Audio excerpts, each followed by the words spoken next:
Vi skal i den her film kigge på tilpasningsmekanismerne, og tilpasningsmekanismer, det er de ting, som gør, at når der sker en stigning i væksten, altså at økonomien den ligesom buller derudad, så ligger der nogle i økonomien indbygget nogle mekanismer, som ligesom bremser væksten igen.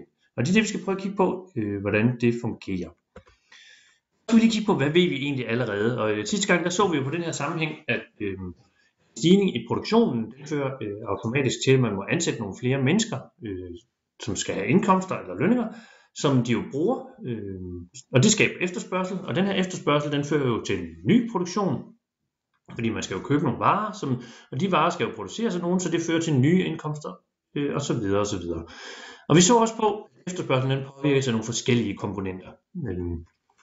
Først så er det private forbrug selvfølgelig ret vigtigt, fordi det med, når der genereres indkomst, så er det klart, så bruger vi også de penge. Så jo mere indkomst der skabes, jo mere bruger vi. Derudover betyder skatten også noget, som vi så, jamen hvis man betaler 50% i skat, så forsvinder der jo en væsentlig del af indkomsten, som ikke kan blive til ny efterspørgsel. Mens hvis man betaler mindre i skat, jamen så har man jo mulighed for at bruge flere penge. Renten spiller også ind. Hvis renten er høj, så er det jo mere attraktivt at sætte sine penge i banken, fordi så kan man få en høj rente der, mens hvis renten er lav, jamen, så kan man låne penge, og så er det måske, så efterspørger man pludselig køkkener og biler og den slags, så det sætter gang i efterspørgslen. Og så forventninger til fremtiden, det spiller selvfølgelig også ind, fordi hvis man forventer, at den økonomiske krise den vil fortsætte, og ens job måske er i fare, jamen, så er det klart, så vil man ikke bruge så mange penge, så vil man nok spare mere op, mens hvis man har forventninger til en lys fremtid, så vil man måske være villig til at investere mere. Virksomhedernes investeringer, de spiller selvfølgelig også en rolle, og her der har virksomhedernes afsætning, altså hvor meget kan de få solgt, hvor mange penge, hvor meget overskud har de, det spiller selvfølgelig en rolle, og så betyder renten jo også noget for virksomhederne, i forhold til hvis de skal ud og låne til at købe nye lokaler, nye biler, nye robotter til produktionen, eller hvad det nu kunne være.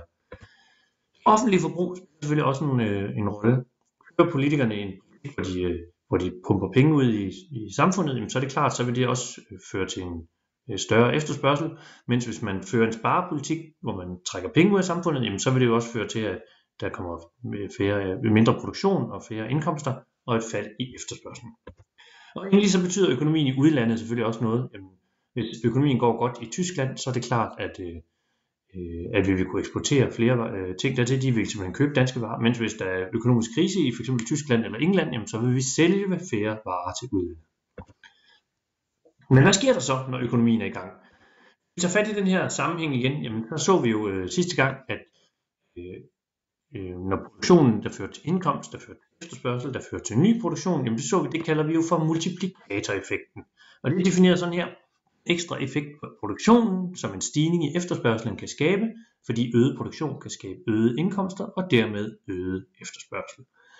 Og det fungerer jo fint på kort sigt, at der simpelthen bare, når der kommer gang i det, så løber pengene simpelthen bare rundt og skaber nye indkomster og ny efterspørgsel og ny produktion og ny indkomst. Men på lidt længere sigt, så vil folk jo begynde at kræve mere i løn, fordi når der kommer flere indkomster, så er det jo fordi folk kommer i arbejde, og jo flere der er i arbejde, jo nemmere vil det være at kræve lønstigninger, fordi når chefen han sidder ved forhandlet løn, jamen, så har man jo mulighed for at sige, kan du ansætte andre? Det kan han jo ikke, hvis alle er i beskæftigelse, og der har man mulighed for at bede om mange penge. Det er det, vi kalder tilpasningsmekanisme 1. Og der ser vi jo, at produktionen den fører til indkomst, og dermed også beskæftigelse. Og når beskæftigelsen er høj, så fører det til en stigning i lønningerne, fordi man har bedre mulighed for at forhandle løn, når der ikke er nogen arbejdsløse, eller meget få arbejdsløse. Og der ligger en tilpasning eller en bremse indbygget i det her, fordi når lønningerne stiger, så smitter det jo af på produktionen. Fordi det øger omkostningerne for virksomhederne, og det gør, at det bliver dyrere at producere. Jamen, de skal betale mere i løn, end de skulle før, og dermed bliver det samlede udgifter dyrere for virksomhederne. Og det kan ligesom være med til at bremse produktionen lidt.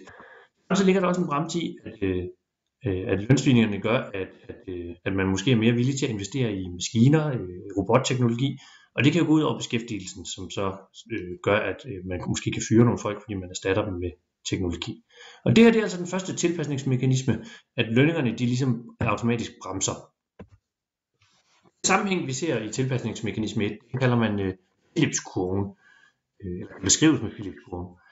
Den siger, at der er en sammenhæng mellem inflation og arbejdsløshed. Jo lavere arbejdsløsheden er, desto mere kan man kræve i løn. Det har vi jo lige forklaret. Det fører logisk nok til, at lønningerne de stiger, når arbejdsløsheden er lav. Og det kalder man inflation, altså når lønningerne, og også for den her priserne, de stiger. Og vi ser det jo også, når vi aflæser det på kurven herover, at når arbejdsløsheden er lav, så er inflationen høj, og omvendt, når arbejdsløsheden er høj, så er inflationen lav. Så det var den første tilpasningsmekanisme. Den anden tilpasningsmekanisme, den går på lidt længere sigt. Helt kort sigt, så ser vi den her sammenhæng, men på længere sigt, så ser vi også, at lønningerne, når de stiger, jamen der er jo kun én måde, at virksomhederne de kan finansiere det. Og det er ved at sætte priserne på varerne op, fordi de skal jo have penge ind i kassen, når lønningerne de stiger. Og når priserne stiger, det er egentlig ikke så godt for vores økonomi, fordi det betyder jo, at vores konkurrenceevne forringes. Konkurrenceevne, det er ligesom vores konkurrence i forhold til udlandet, og hvis danske varer bliver dyrere, jamen, så vil folk jo hellere købe varerne i Tyskland, Frankrig, Italien, hvad vi er. Og dermed så forringes vores konkurrenceevne. Og det samme gælder jo også herhjemme, at vi begynder at købe varerne i udlandet i stedet for i Danmark, fordi vi kan få dem billigere der. Og det fører jo til, at vi importerer rigtig meget. Det fører også til, at vi eksporterer særlig meget mere, fordi vi vil gerne købe varer i udlandet, men udlandet vil ikke købe vores varer. Og det fører samlet til, at efterspørgselen falder. Vi ser altså, at med tilpasningsmekanisme 1 og 2, at det, der egentlig startede som en stigning i efterspørgselen, det fører på længere sigt til, at efterspørgselen falder igen.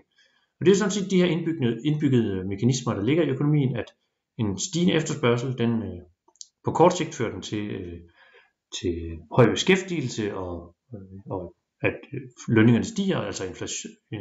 Og det på længere sigt fører det så til inflation, hvor priserne også stiger, vores konkurrenceevne forringes, og vi får et fald i efterspørgselen igen.